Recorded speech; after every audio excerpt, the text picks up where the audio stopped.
Bismillahirrahmanirrahim. Assalamualaikum warahmatullahi wabarakatuh. Salam. Alhamdulillah, wassalatu wassalamu ala rasulillah wa ala alihi wa ashabihi ajma'in, amma ba'd. Pertama-tama kembali kami ucapkan terima kasih terhadap atas kesempatan yang kembali diberikan. Kemudian yang ingin saya tanyakan pada malam hari ini sebenarnya tidak berkaitan dengan tema yang tadi dibahas oleh Pak Ustadz. Yang ingin saya tanyakan malam ini yang pertama yaitu berkaitan dengan penjelasan Bapak sebelumnya bahwa pernah ada seorang mubalik mengibaratkan Al-Quran itu mengibaratkan Al-Quran itu seperti tiga hal. Yang pertama yaitu orang yang membaca Al-Quran itu katanya ibaratnya itu sama dengan orang yang sudah sampai di depan pintu surga. Itu yang membaca Al-Quran. Jadi dia sudah sampai di pintu surga, cuma belum masuk. Sudah sampai di pintunya. Kemudian orang yang mengkaji Al-Quran seperti yang kita lakukan malam hari ini, itu katanya dia sudah mengetuk pintu surga itu.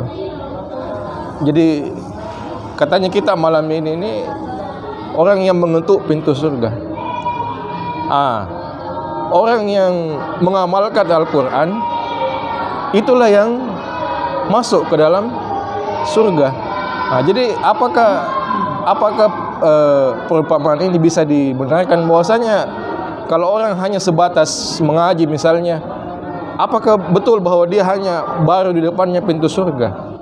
Apakah misalnya kita malam ini yang mengkaji Al-Quran, yang mencoba mengetahui apa arti, apa maknanya, baru kita mengetuk pintu surga? Apakah nanti baru Al-Quran ini diamalkan, baru kita masuk surga? Apakah bisa diterima penjelasan seperti itu? Kemudian yang kedua terkait dengan berita yang viral, yaitu ada salah seorang mubalik atau ustadz yang terkenal yang menghina atau merendahkan seorang penjual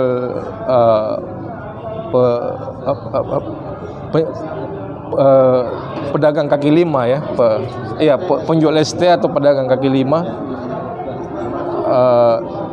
Ini sebenarnya lagi viral di sosial media. Ini si Ustadz ini beliau ini diolok-olok kembali. Jadi beliau itu menghina ini penjual es, dan di internet itu diserang balik. Dibuat video olok-olokan juga, diserang balik beliau. Kemudian ini di netizen ada sebagian yang mengatakan bahwa tidak cocok itu. Masa orang yang menghina kita hina lagi? Kan tidak bisa. Ada ayatnya itu, barangkali pernah kita bahas, janganlah kamu mengolok-olok orang yang mengolok-olok kamu, begitu.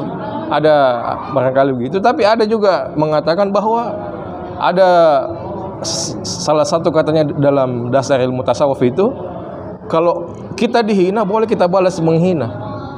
Jadi sama dengan katanya dibunuh, membunuh. Kalau orang membunuh itu bisa dibalas dibunuh. Sama katanya dengan orang kalau dia menghina, kita juga bisa balas menghina. Mengolok-olok begitu, kita juga bisa balas mengolok-olok. Apakah memang bisa disamakan seperti itu? Karena yang berkembang di media itu seperti itu. Jadi ini beliau dia menghina satu orang, dia dihina sama 1000 orang ini beliau. Jadi apakah bisa dijadikan pembenaran ini yang mengejek balik ini? Demikian, wassalamualaikum warahmatullahi wabarakatuh. Alhamdulillah. Ingin sedikit saya tambahkan tentang ayat 27 tadi ya, mengenai tumbuh-tumbuhan itu ya. Sesungguhnya Allah itu selalu mengulang-ulang bahwa sesungguhnya sifat Ar-Rahmannya itu Allah itu selalu diulang-ulang dalam Al-Quran. Di banyak surah diulang-ulang.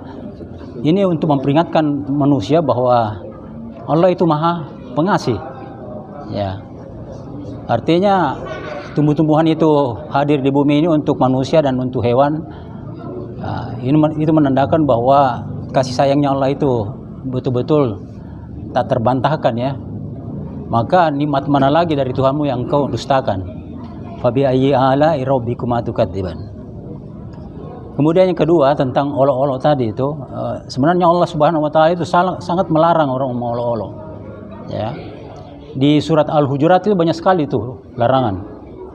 Seperti tadi yang dikemukakan itu golongan yang mengolok-olok golongan lain, la yashar qaumun min qaumi asa ay yakunu khairan minhum. Jadi janganlah satu kaum mengolok-olok kaum yang lain. Karena boleh jadi orang atau kaum yang diolok-olok itu lebih baik dari yang mengolok-olok. Nah, itu kerasnya itu larangannya. Jadi ini sebenarnya perlu penyadaran diri untuk kita terhindar dari hal-hal seperti itu. Kalau saya lihat di videonya itu Ustaz, sepertinya dia sedikit bercanda, tapi mungkin candaannya itu sedikit seperti olok-olok ya. Nah, cuma mungkin tendensinya dia mau bercanda. Kan itu sesudah dia ngomong itu dia balikkan sama teman yang ketawa gitu ya. Nah, tapi dia tidak tahu bahwa orang yang itu boleh jadi tersinggung atau bagaimana kan. Ya. Tapi bagaimanapun caranya, apa kita bercanda atau bagaimana, tendensi mengolok-olok itu dilarang memang. Tidak dibenarkan ya. Karena perasaan-perasaan orang itu memang perlu dijaga ya. Bismillahirrahmanirrahim. Berkaitan dengan pertanyaan Pak Amin, jadi memang hadisnya itu ada. Jadi membaca Quran, meskipun tidak paham membaca sudah dapat pahala. Alif Lam Mim itu tidak 3 itu. Itulah kemuliaan daripada Quran. Alangkah bagusnya lagi kalau kita paham. Tidak paham saja dapat pahala, apalagi paham itu ya. Kemudian saat kursi, ini ayat yang luar biasa ini. Kursi itu bermakna kekuasaan. Makanya sekarang kan orang ramai-ramai merebut kursi di DPR, kekuasaan, ya, kursi kekuasaan. Nah, kekuasaan Allah meliputi langit dan bumi. Mengetahui apa yang di belakang, dia Maha mengetahui. Tapi pengetahuan Allah itu bisa diketahui oleh umat manusia yang berusaha untuk itu, dan Allah menghendaki. Ya. Tetapi kita hidup ini bukan kehendak kita yang jadi, kehendaknya Allah. Maka berbahagialah orang yang bisa menyelesaikan kehendaknya dengan kehendak Allah. Ya. Disitulah wahdatul iradah, menyatunya kehendak sang hamba dengan Tuhannya. Itu kebahagiaan yang luar biasa. Karena dia tidak banyak maunya, yang dia mau hanya maunya Tuhannya. Ini. Tapi tentu saja mudah, itu isir dan kita mudah ucapkan, tapi prakteknya banyak tantangan. Karena ada iblis yang selalu menggoda. Bahkan di masjid pun ada iblis. Sampai-sampai pengurus masjid juga itu digoda. Ya. Tapi kita kembali bahwa ikhlas itulah kekuatan. Ikhlas, dia mengaku iblis tidak akan mampu menggoda orang ikhlas, khalasa. Dan itulah yang penting. Nah, bagaimanapun kita bersaudara. Jadi kalau ada pertentangan, kita kembalikan kepada Rasul dalam artian kepada sumber Qur'ani dan hadis, gitu ya. Dan mudah-mudahan perselisihan itu adalah sesuatu yang kita bisa lampaui. Karena kalau kita menyelesaikan satu perselisihan, maka kualitas kita berarti meningkat. Ya. Itu tantangan, cobaan. Ya, jadi itu. Jadi itu Pak Kursi. Mengenai tadi itu ketuk-ketuk pintu.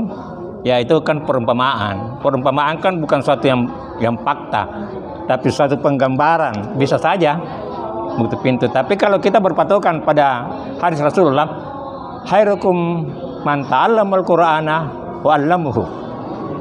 Sebaik-baik di antara kalian adalah yang belajar Al-Qur'an dan mengajarkannya. Mengajarkannya di sini bukan teoritis, tapi dicontohkan. Itu yang paling bagus itu. Menteladani. Rasulullah itu kan mengajarkan dan meneladani. Makanya saya ulang lagi katakan, ada pakar agama tapi bukan praktisi agama. Dia paham tentang itu, Tapi nilai-nilai itu tidak dipraktekkan. Jadi pakar agama, tapi bukan praktisi agama. Rasulullah pakar agama, praktisi agama, dan kita contoh dia. Jadi perumpamaan itu boleh saja. Kalau tidak lanjuti, tinggal kutuk-kutuk saja. Tapi saya kira kita di sini kita tidak lanjuti ya. Ya, dan itulah yang membuat kita semakin rajin. Ya. Kemudian mengenai seharusnya kita biasanya kalau ada suatu kita makin tinggi maka cobaan itu berat juga. Dan seorang berbuat salah saudara kita, apalagi dia ustaz, itu kita harus memaklumi. Dia lagi hilaf, ya lagi. Karena iblis itu tidak pernah pray, tidak pernah yang bebas untuk tidak menggoda seorang, tidak ada yang bisa. Jadi dia akan selalu menggoda, makin tinggi kedudukan. Dan itu satu saat dia hilaf itu, sebaiknya jangan pula dihina. Rasulullah kan dihina, diludahi, rumahnya bukan kotoran. Kita contoh Rasulullah. Kita boleh membalas, tapi alangkah baiknya kalau kita memaafkan. Kan itu lebih baik. Jadi itu kita Rasulullah datang ini untuk akhlak. Ya. Jadi kasihan juga yang hilaf itu, karena bisa terjadi pada kita suatu saat mungkin kita hilaf juga, namanya kita manusia. Dan itu saya sebagai orang media, orang visual, ada kekuatan gambar di situ, Pak. Seandainya dia penjual teh tapi dia tidak junjung, tidak akan begitu akibatnya. Tapi penjual teh itu dia junjung. Laki-laki menjunjung, Pak, ini. Dan pas di fotonya itu memang sangat miris kita. Jadi ada kekuatan gambar di situ. Kekuatan gambar yang mengambil gambar dan kemudian ketatan bahak-bahak. Dia menampakkan satu kontras. Ini permainan video, permainan visual. Itu menyentuh. Tapi ini membuktikan bahwa rakyat Indonesia itu menampakkan rasa humanity yang luar biasa, merespon. Ini menunjukkan bahwa di antara yang jelek-jelek masih banyak orang Indonesia ini yang baik hatinya untuk menegur itu. Dan bahkan ada yang menyumbang, tidak hanya simpati, menyumbang.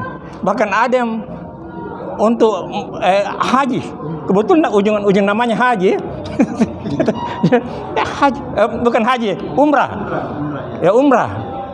Jadi ini nampaklah di sini suatu peristiwa, nampaklah orang-orang baik dan nampaklah orang-orang yang menyombongkan diri. Tapi kesombongan itu sebenarnya menjadi teguran. Ya, dan ini akan menjadi pelajaran berat bagi ustaz kita itu yang kita ketahui juga banyak jasanya juga. Bahkan dia yang mengislamkan itu Deddy Corbuzier. Tapi suatu saat dia memang begitu. Kadang-kadang kalau kita terbang tinggi, suatu saat ya kita selalu hati-hati. Dan kita selalu memikirkan diri kita. Kita suatu saat mungkin juga menimpa diri kita. Ya, dan itulah coba. Saya kira itu, jadi kita janganlah kita turut menghina, ya. Kita maafkan, dan yang saudara kita kalau kita bisa bantu kita bantulah. Dia dapat rezeki dari situ, tapi bukan berarti dia pahlawan. Bukan berarti yang menghina itu jadi pahlawan, bukan. Itulah kesalahan, dan dia pasti akan menyesal dengan itu. Satu penyesalan yang tidak akan pernah lupa seumur hidup. Suatu pelajaran yang sangat berat, pelajaran yang sangat pahit buat seorang ustaz. Mudah-mudahan tidak menimpa diri kita ini. Ya. Kita selalu memohon supaya kita menghindarkan diri dari sifat sombong, sifat takabur, sifat riya. Saya juga selalu berdoa kalau bikin ini acara ini, hindarkan aku dari sifat sombong, sifat takabur. Jangan sampai kita takabur, ya.